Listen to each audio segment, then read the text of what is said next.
daga cikin abin da ya kashe shugaba yar aduwa shine hawan jini.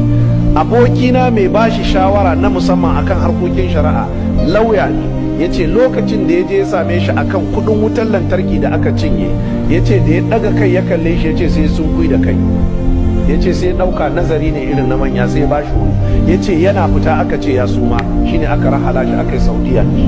Dawo wanda bai yi ta cikin lafiya ba kenan har ya mutu, heart attack. Me yasa? Saudiya ta ba da kaza, ta ba da falwaya, ta ba da transformer, ta ba da kaza, ta ba da kaza, ta ba da kaza, sai aka ce mishi ga kaya sun tabbata ya ba da kudin aiki naira biliyan 11 ya dauka ya bayar. Suka kasafta tsakanin sanatoci da commissioners waɗanda suke wakiltar zones da wasu manya, suka rabe ta gaba daya. Kwana nawa suka yi a gidan prison da aka kai su? Kwana 28. Manyan sarakunan ƙasarmu na musulunci da ke wakiltar dan hudiyo su suka je suka kama sarkin Katsina, ya kama musu kafa, aka je aka roƙi